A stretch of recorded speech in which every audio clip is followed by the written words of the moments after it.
Hai guys, jumpa lagi dengan aku. Di video kali ini aku mau jelasin sesuatu karena kemarin aku ada buat video live streaming yang di situ isinya aku lagi menangis, betul-betul menangis teman-teman. Itu disebabkan ada sesuatu hal dengan pekerjaan.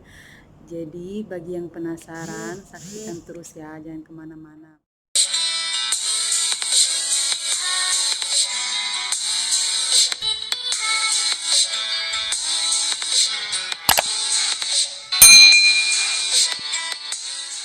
Oke, mungkin bagi teman-teman yang sudah menonton video live streaming aku tuh ada yang bertanya kenapa aku tuh bisa nangis segitunya, dan juga kemarin juga tuh ada teman-teman aku yang langsung inbox aku, WhatsApp aku, tanya setelah mereka nonton video itu kenapa nangis gitu loh. Jadi aku tuh mau menjelaskan atau klarifikasi kenapa dan apa penyebabnya aku bisa menangis sejadi-jadinya gitu. Sumpah teman-teman, dan sampai hari ini pun aku tuh masih kepikiran dengan hal yang membuat aku menangis itu. Dan sebenarnya setiap hari Minggu itu aku punya customer tetap, tapi berhubung minggu kemarin 1 November itu customer aku cancel, jadi aku bekerja atau kerja dengan teman atau partner 2 orang ke tempat yang sebelumnya belum pernah aku masuk selama aku bekerja di sini. Itu customer tetap, itu customer tetap kita, tapi dia jarang ngambil ya teman-teman. Aku tidak tahu apakah dia ngambilnya tuh 1 bulan sekali, ke 2 bulan, 3 bulan sekali, tapi dia itu jarang-jarang ngambil. Dan kemarin dia ambil tuh sudah lama sebelumnya dia tak ambil, baru ambil lagi yang kemarin 1 November aku masuk dengan kawan tuh. Jadi kawan aku pun itu kawan yang berpartner dengan aku sebelumnya, dia pernah masuk tapi sudah lama, dalam 5-6 bulan yang lalu teman-teman. Jadi pas kita masuk di rumah itu berisi hanya 2 orang saja, sepasang suami istri, dan rumah itu 3 lantai teman-teman. Dan karena kawan saya pun sudah pernah masuk, jadi dia sudah tahu apa yang mau dibuat, tapi rada-rada juga lupa karena sudah lama kan apa saja yang mau dibuat seperti itu. Jadi pas kita masuk seperti biasa kita mulai dari atas dulu, karena itulah rumahnya lantai 3. Dari atas masih belum ada hal apa-apa, sampai lantai 2 pun sama, dan turun ke lantai bawah, paling bawah pun masih sama juga. Kawan saya buat cermin depan dan saya lap-lap barang bagian ruang tengah sampai ruang tamunya dia, lap-lap barang di situ, dan customernya dengan suaminya masih duduk di situ.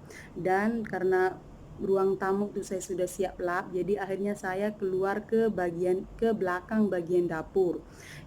Customer itu nampak saya pas keluar ke bagian dapur, karena kawan saya itu lap bagian cermin, dapur itu cerminnya sejejer dengan dapur.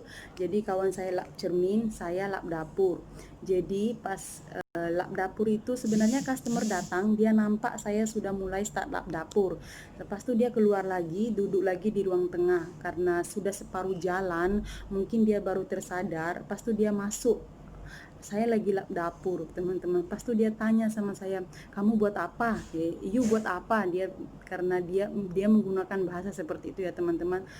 Saya lap dapur mem, saya balas dengan itu.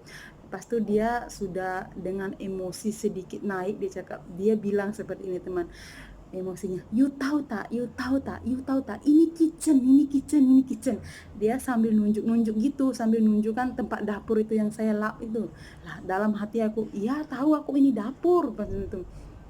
Lepas itu dia bilang, kamu tahu kalau lap dapur, kain dapur dengan kain ruang tamu itu tak sama buat lap, kenapa kamu gunakan buat dapur? Kurang lebih dia customer tuh dengan ekspresi marahnya teman-teman. Dia gini ya teman-teman, ada perbedaan antara marah dengan memarahi dengan menegur. ada perbedaannya teman-teman. Kalau menegur itu masih bisa kata-kata yang masih bisa kita terima, tapi dia tuh bukannya menegur saya karena saya melakukan kesalahan, tapi dia memarahi saya teman-teman. Di situ saya karena sudah merasa memang saya salah, saya tidak tanya terlebih dahulu. Dia bilang begini, "You orang baru pertama kali masuk di rumah saya, seharusnya you tanya dapur ini nak buat bagaimana, menggunakan kain apa." Kurang lebih dia bicara seperti itu. Jadi karena memang saya di situ salah, jadi saya minta maaf. Saya bilang, "Mem, sorry." Jadi dia tak hiraukan, dia langsung keluar kembali duduk ke ruang tamu bersama suaminya. Pas itu dia bagi tahu suaminya bahwa saya melakukan kesalahan. Dia menggunakan bahasa Inggris bicara dengan suaminya. Tapi walaupun saya tidak bisa berbicara bahasa Inggris, tapi satu kata dua kata apa yang dia sampaikan kepada suaminya saya masih bisa paham. Yang artinya dia menjelekan saya ceroboh, tidak tanya dan lain sebagainya. Jadi di situ saya masih masih terima karena memang itu real kesalahan saya. Jadi saya sudah minta maaf, oke terserah dia. Jadi saya lanjut buat kerja. Datangnya si partner saya karena dia nampak, karena posisinya sama-sama di situ. Dia bilang sama saya, dia memang macam itu kak, jadi sabar cakap. Ya udah, saya macam senyumin sajalah, biasa kita kan nama juga kita bekerja, jadi resikonya itu banyak. Kalau kita melakukan kesalahan otomatis kita ditegur, tapi dia bukan menegur saya teman-teman, dia memarahi saya pertamanya. Jadi saya masih bisa terima, mungkin dia memang marah lah karena saya melakukan kesalahan. Oke, yang selang beberapa sekitar 5 menitan seperti itu, saya lagi masih lap dapur. Tapi ada satu rak piring dia kecil yang bersebelahan di samping sinki. Tahu tak sinki itu wastafel ya teman-teman, tempat cuci pinggan, cuci mangkok gitu. Tapi orang sini biasanya bilang sinki. Jadi di samping rak piring itu ada tempat simpan sendok garpu gitu, yang ada tempatnya kan yang sekecil mangkok tapi dia agak tinggi ini. Tapi simpannya itu terlalu tepi dekat dengan sinki itu, istilahnya sini bagian sinki dia simpannya itu kalau kita geser sedikit dia jatuh macam tuh. Jadi saya angkat itu rak piring, ternyata tempat sendok tadi tergeser, langsung jatuh di wastafel itu, tumpah, jadi mengakibatkan suara. Dia datang dari ruang tamu tuh teman-teman, dia datang tanpa kata-kata. Saya lagi nak bereskan sendok-sendok yang jatuh itu, saya ingin masukkan kembali. Setelah saya bersihkan dengan air, dia datang, dia bilang sama saya, "Keluar." Tapi dengan ekspresi dan suara yang lebih tinggi ya teman-teman, "Keluar," dia cakap. Lepas tuh saya bilang, "Saya salah apa mem?" Saya bilang begitu kan teman-teman. "Keluar," dia cakap. Lepas tuh, "Kalau kamu tak nak kerja sini, buat dia cakap buat bagian luar." Dia cakap maksudnya itu dia suruh saya buat bagian luar tadi yang saya kerjakan. Setelah itu saya tidak menjawab. Saya itu dia marah-marah, pokoknya dia itu dengan ekspresi marah. Saya langsung air mata saya tanpa permisi langsung jatuh di situ. Pas tuh saya jawab dengan kata yang sama, "Saya salah apa mem?" Dia cakap pas itu dia bilang gini, call bos." Dia suruh teman saya itu suruh call bos, telepon bos saya. Tapi teman saya itu tak berdali, dia berdiri saja seperti patung di situ. Lepas itu dia bilang macam ini, "Kamu paham apa yang saya sampaikan?" "Ya, saya paham." Saya sudah sambil ekspresi menangis. Saya tidak tahu tiba-tiba air mata saya itu mengalir dengan suasana yang seperti itu, karena sebelumnya saya tidak pernah dimarahi customer atau ditegur customer dengan cara seperti itu ya teman-teman. Jadi itu dia tuh bukan menegur tapi memarahi, dan istilahnya itu dia tidak suka dengan saya, istilahnya seperti itu teman-teman. Jadi saya di situ menangis. Pas itu saya jawab dengan apa kesalahan saya jawab seperti itu. Dia tetap suruh saya buat luar. Oke, akhirnya saya buat di luar. Karena tadi dia suruh call bos, kawan saya tidak mau call bos itu.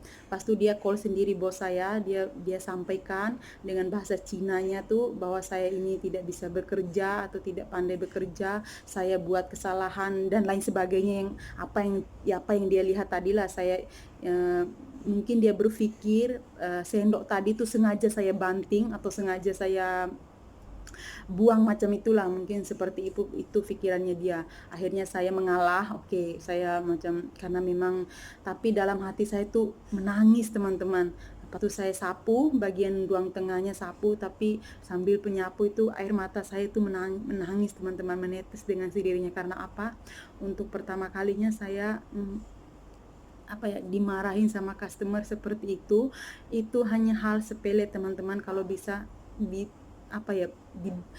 dibicarakan dengan baik, dia bisa negur saya dengan bicara baik-baik. Dia misalnya seperti ini, kakak jangan buat seperti itu, salah, ini saya tak mau, ini tak suka. Boleh, justru hal itu lebih baik dan hal itu bisa membuat kita semakin mengoreksi diri, jangan lakukan kesalahan. Tapi cara dia itu betul-betul membuat saya sakit hati teman-teman. Jadi saya tuh buat kerja tuh betul-betul sambil menangis, sampai akhirnya karena masa tuh jam itu tinggal setengah jam lagi, akhirnya saya siapkan kerjaan, saya lanjutkan kerjaan saya dengan hati saya tuh yang sakit, betul-betul sakit, karena dia tuh memarahi saya tuh sambil nunjuk-nunjuk teman-teman. Jadi dia bilang sama saya, keluar. Saya masih ingat kata-katanya itu, 3 kali dia bilang seperti itu teman-teman. Rasanya itu seperti apa ya, sakit gitu loh. Tapi di situ juga saya ingin dengan video ini, apa yang saya bagikan ini, mungkin teman-teman ada yang menonton di sini nanti, ataupun siapa saja yang menonton video ini mempunyai asisten rumah tangga atau pembantu cleaning service seperti kita. Jika mereka melakukan kesalahan, tegurlah mereka dengan layaknya menegur manusia teman-teman. Karena setidaknya walaupun kami babu, walaupun kami pembantu, tapi kami masih punya hati nurani teman-teman. Jadi di situ istilahnya tuh, jangan memarahi kita atau kami itu dengan ekspresi yang betul-betul marah, tapi tegurlah kami itu dengan setidaknya dengan bahasa yang halus. Karena walaupun kami melakukan kesalahan, jika barangnya dia terpecah atau rusak, saya akan ganti, karena memang itu sudah jadi kewajiban dari serikat kami, sudah risiko sebagai kami pekerja. Jadi kalau barang dia rusak atau apa, tapi ini barang dia tak rusak teman-teman, hanya melakukan kesalahan sekecil itu saja. Jadi dia memarahi saya dengan betul-betul seakan-akan saya ini orang yang, jujur saja ya teman-teman, bos kami, big boss besar kami itu yang mempunyai syarikat ini, tempat kami bekerja ini, tidak pernah memarahi kami seperti itu. Walaupun kami mempunyai kesalahan seperti apapun, walaupun kami merusakkan barang customer rusak, otomatis kami ganti sendiri. Itu sudah menjadi ketentuan kerja kami. Jadi dia tidak akan pernah memarahi kami dengan cara seperti itu, dengan cara yang memang tidak bisa hati kami terima. Apalagi customer itu hanya membayar kami. Memang dia membayar, tapi bukan berarti dia berhak memarahi kami ya. Itu teman-teman. Jadi jika ada teman-teman yang mungkin sama profesinya seperti saya sebagai cleaning service atau babu di negara-negara pun, bukan berarti kita melawan saat tertindas teman-teman, tapi kita itu setidaknya kita merasa berada di posisi yang benar. Setidaknya kita wajib bicara atau apa yang ingin kita sampaikan saja jika kita itu merasa benar. Tapi jika kita merasa bersalah, apa salahnya kita minta maaf. Dan saya itu karena sudah melakukan kesalahan yang pertamanya, saya minta maaf teman-teman. Tapi karena mungkin dia masih tidak bisa terima, karena kesalahan kecil nyambung lagi, jadi dia makin meledak emosinya. Oke teman-teman, mungkin itu saja video dari saya, penjelasan dari saya. Saya tidak bermaksud untuk membuat customer itu istilahnya terpojokan atau apa. Saya ingin menyampaikan di sini saja.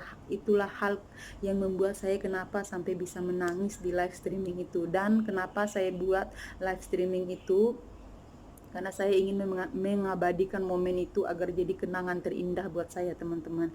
Disitulah untuk pertama kalinya selama bekerja di sini sebagai cleaning service, saya mendapatkan customer yang seperti itu, yang memarahi saya seperti itu, dan itu adalah pelajaran besar buat saya teman-teman. Ke teman-teman, so saksikan saya di next video. Saya akan ngapain lagi, mau apa lagi, dan berbagi apa lagi kepada teman-teman.